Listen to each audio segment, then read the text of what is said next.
Hello everyone, you are watching at Plus Home Twitter, and in this session of Indian Polity and Constitution, we will study Article 266. तो शुरू करते हैं बिना किसी देरी के। जैसा कि आपको भी पता है, भारतीय संविधान यानी इंडियन कॉन्स्टिट्यूशन को आर्टिकल्स में बांटा गया है और इन्हीं आर्टिकल्स को 22 पार्ट्स के अंतर्गत रखा गया है। इसी 22 पार्ट्स में से 12th पार्ट में फाइनेंस, प्रॉपर्टी, कॉन्ट्रैक्ट्स और सूट्स के बारे में बताया गया है, जिसके अंतर्गत आर्टिकल 264 से लेकर आर्टिकल 300A तक के सारे आर्टिकल्स आते हैं। यहाँ हम बस आर्टिकल 266 पर चर्चा करेंगे। आर्टिकल 266 पार्ट 12 के चैप्टर फर्स्ट के अंतर्गत आता है। चैप्टर फर्स्ट में फाइनेंस के बारे में बताया गया है। यहाँ मैं पहले कंटेंट को इंग्लिश में रीड करूँगा, फिर उसकी मीनिंग आपको हिंदी में समझाऊंगा ताकि आपको कंसेप्ट ज़्यादा से ज़्यादा समझ आ सके। Article 266 talk about consolidated fund and public accounts of India end of the states. Article 266 में भारत और भारत के राज्यों के कंसोलिडेटेड फंड और पब्लिक अकाउंट्स के बारे में चर्चा की गई है। देखिए, सबसे पहले ब्रीफ में समझ लेते हैं कि ये कंसोलिडेटेड फंड होता क्या है। वैसे आप इसके बारे में डीपली आप अध्ययन कर लीजिएगा, गूगल से भी कर सकते हैं और काफ़ी सारी शायद मैंने भी वीडियो बना रखी होंगी। देखिए, कंसोलिडेटेड फंड वो फंड होता है जिसमें से खर्च किए जाते हैं वैसे पैसों के लिए जो फिक्स होते हैं। जैसे सैलरी देनी है गवर्नमेंट एम्प्लॉयज़ को, ये तो फिक्स है ना, देनी ही है। जैसे गवर्नमेंट ने कोई लोन ले रखा है, तो अगर लोन ले रखा है तो उसका तो ईएमआई भी तो जाएगा कि हाँ रिपेमेंट भी तो करना है लोन का, तो वो फिक्स तो होगी ना ईएमआई कि हर महीने इतनी जानी है। तो वो तो एक्सपेंसेस फिक्स है ना, तो वो कंसोलिडेटेड फंड से जाएगा। जो चीज़ फिक्स है, जो चीज़ देना ही है, जो पैसा, तो वो पैसा कंसोलिडेटेड फंड में से ही जाता है। तो गवर्नमेंट के द्वारा सभी प्राप्त रेवेन्यू वगैरह भी जो है इसी फंड में जाता है। तो ये होता है consolidated fund.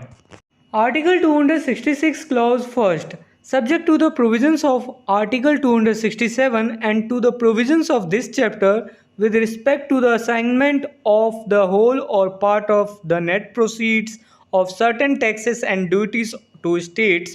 all revenues received by the Government of India, all loans raised by the government by the issue of treasury bills, loans or ways and means advances, and all monies received by the government in repayment of loans shall from one consolidated fund to be entitled the Consolidated Fund of India, and all revenue received by the government of a state, all loans raised by the government by the issue of treasury bills, loans or ways and means advances, and all monies received by that government in repayment of loans shall form one consolidated fund to be entitled the Consolidated Fund of the State। देखिए, article 267 के provisions यानी प्रावधानों और कुछ certain taxes और duties के net proceeds के पूर्ण यानी सारे या उसके किसी भाग को स्टेट को सौंपने के संबंध में इस चैप्टर यानी फाइनेंस के चैप्टर के अधीन रहते हुए गवर्नमेंट ऑफ इंडिया द्वारा प्राप्त सभी रेवेन्यू, ट्रेजरी बिल, लोन्स या वेज एंड मीन्स एडवांसेस यानी अर्थोपाय अग्रिम जारी करके उस गवर्नमेंट द्वारा लिए गए सभी लोन्स और रिपेमेंट ऑफ लोन्स में उस गवर्नमेंट द्वारा सभी धनराशियां यानी मनी एक कंसोलिडेटेड फंड का निर्माण करेंगी, जो कंसोलिडेटेड फंड ऑफ इंडिया के नाम से जानी जाएगी और किसी government of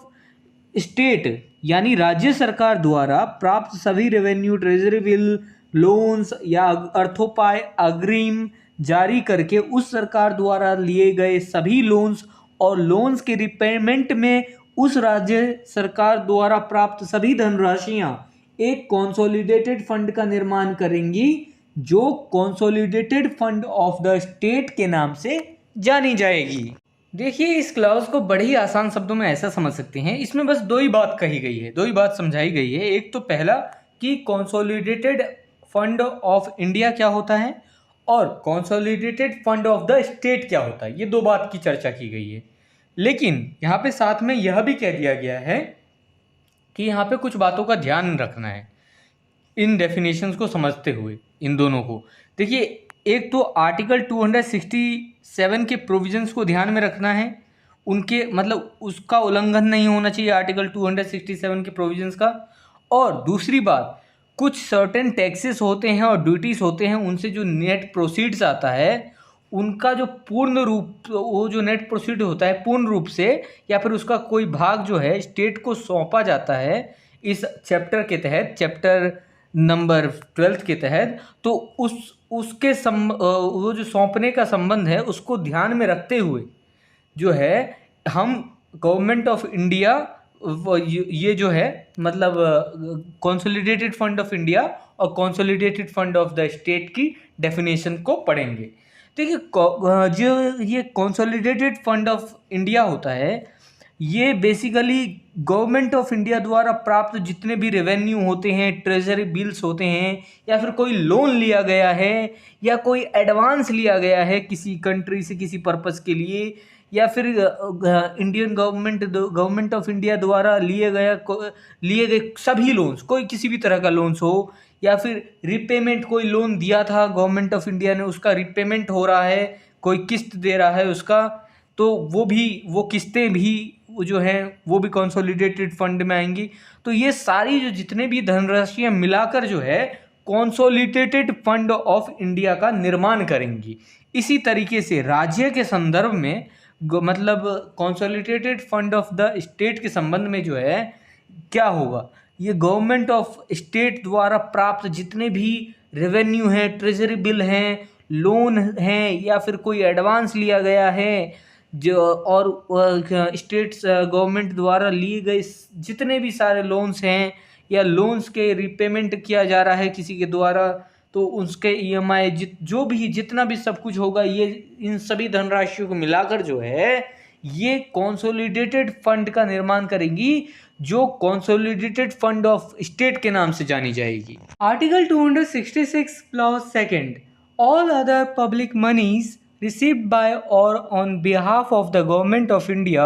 or the government of a state shall be credited to the public account of India or the public account of the state as the case may be। Government of India या किसी government of state द्वारा या उसकी ओर से प्राप्त सभी अन्य सार्वजनिक धन यानी पब्लिक मनी को यथास्थिति भारत के पब्लिक अकाउंट या स्टेट के पब्लिक अकाउंट में जमा किए जाएंगे। देखिए, कोई पैसा गवर्नमेंट ऑफ इंडिया कलेक्ट करती है, चाहे कोई पैसा कोई भी पर्टिकुलर स्टेट कलेक्ट करती है, ये जो भी पैसा होता है ये तो एक सार्वजनिक धन है, एक पब्लिक मनी है, ये तो पब्लिक का पैसा है ना। तो इस पब्लिक के पैसे को जैसा भी स्थिति हो उस स्थिति के हिसाब से भारत के पब्लिक अकाउंट में रखा जाए या स्टेट के किसी राज्य के पब्लिक अकाउंट में जमा किया जाए, तो दोनों में से एक जगह पे ये जमा होगा। ये स्थिति के हिसाब से है कि कहाँ से धन आ रहा है और कानून में उस धन का किस तरीके से जमा होगा। अगर गवर्नमेंट ऑफ इंडिया द्वारा आ रहा है कि तो वो पब्लिक अकाउंट भारत के पब्लिक अकाउंट में जाएगा, और किसी गवर्नमेंट ऑफ स्टेट के द्वारा आ रहा है तो वो उस स्टेट के पब्लिक अकाउंट में जाएगा। तो जो भी है कानून के तहत जो जैसा बताया गया है उस तरीके से प्रोसीजर के हिसाब से उस अकाउंट में मनी को जमा किया जाएगा। लेकिन दो ही अकाउंट में जमा होगा, चाहे भारत के पब्लिक अकाउंट में चाहे स्टेट के पब्लिक अकाउंट में। Article 266 clause third, no moneys out of the consolidated fund of India or the consolidated fund of a state shall be appropriated except in accordance with law and for the purposes and in the manner provided in this constitution। Bharat के consolidated fund या किसी राज्य के consolidated fund में से कोई धनराशि कानून के अनुसार और इस संविधान में उपबंधित पर्पसेस यानी प्रयोजनों और रीति से ही विनियोजित की जाएगी, अन्यथा नहीं की जाएगी। अब देखिए, कंसोलिडेटेड फंड में तो पैसा आ गया, अब पैसे को निकालेंगे कैसे, एप्रोप्रिएट कैसे करेंगे यानी विनियोजित कैसे करेंगे, तो कैसे निकालेंगे पैसे, तो उसका तो कोई नियम कानून होगा ना। तो उसका नियम कानून कुछ इस तरीके से है, कोई धनराशि जो है कानून के अनुसार निकाला जा सकता है और इस संविधान में उपबंधित पर्पसेस प्रयोजनों के लिए जो इस संविधान में बताया गया है उस पर्पसेस के लिए, और इस संविधान में जो रीति बताई गई है, जो मैनर बताया गया है पैसे निकालने के लिए, उस मैनर से पैसे को विनियोजित यानी एप्रोप्रिएट यानी पैसे को निकाला जाएगा, अन्यथा पैसे को नहीं निकाला जाएगा। विनियोजित को देखिए हिंदी शब्द है विनियोजित, इसको इंग्लिश में एप्रोप्रिएशन कहा जाता है, और आसान शब्दों में कहें तो आप अपनी भाषा में उसे कहते हैं निकालना, तो पैसे को निकाल सकती है इस तरीके से। If this video is helpful for you, then please like and share this video, and if you want see some more these type of videos, then subscribe the channel and click the bell icon and select the all option for upcoming videos. And I hope you have a great experience by watching the Ad Plus Home Tutor.